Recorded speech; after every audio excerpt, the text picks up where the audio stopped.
करवीर तालुक्यातील बेले इथले सद्गुरू सेवा भजनी मंडळ आणि बेले ग्रामस्थांच्या वतीनं दरवर्षी आषाढी एकादशीनिमित्त बेले ते पंढरपूर अशी पायी दिंडी वारी काढली जाते।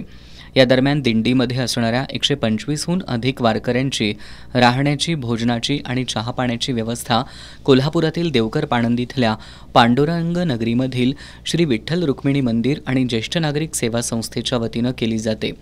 यंदा या सेवेचं हे तिसरं वर्ष आहे। शनिवारी रात्री ही दिंडी वारी नवीन वाशीनाका साने गुरुजी वसाहत क्रशर चौक या मार्गे पांडुरंग नगरी इथल्या श्री विठ्ठल रुक्मिणी मंदिराकडे आली। या वारीत विठ्ठलाने रुक्मिणीच्या वेशभूषा केलेल्या, हातात वीणा, भगवे ध्वज आणि डोक्यावर तुळशी वृंदावन घेतलेले वारकरी सहभागी झाले होते।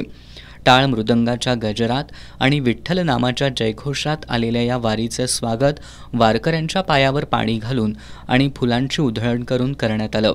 विठ्ठल रुक्मिणी मंदिरासमोर ही दिंडी आल्यानंतर या ठिकाणी रिंगण सोहळा झाला।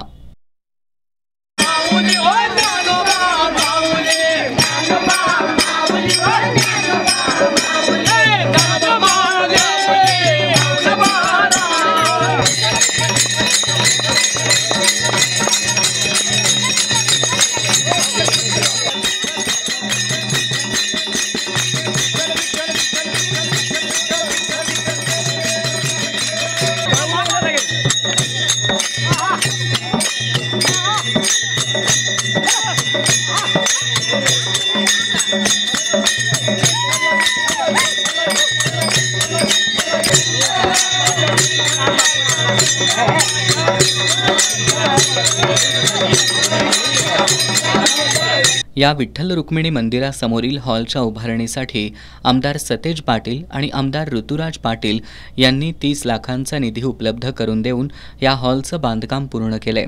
या दिंडी सोहळ्यादरम्यान या हॉलजवळ लावण्यात आलेल्या कोनशिलेचं अनावरण या दिंडीतील वारकऱ्यांच्या हस्ते करण्यात आलं।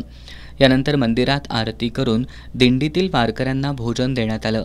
यावेळी मंदिरातील पांडुरंग नगरी ज्येष्ठ नागरिक सेवा संस्थेचे संस्थापक अध्यक्ष कृष्णात पोवार, माजी नगरसेविका दीपा मगदूम, दिग्विजय मगदूम, सुयोग मगदूम, शिवाजीराव गुजर, केशव पाटील, संदीप सुतार, कुमार पाटील, शंतनू पाटील, महेश खेतले, राजाराम सावर्डेकर यांच्यासह बेले इथल्या सद्गुरू सेवा भजनी मंडळाचे दिंडीतील प्रमुख पांडुरंग सुतार, कृष्णात कारंडे, अशोक कारंडे, अनिल कारंडे, बाजीराव कारंडे, सारिका पाटील, आनंदी पाटील, अर्चना कारंडे यांच्यासह वारकरी आणि भाविक मोठ्या संख्येनं उपस्थित होते।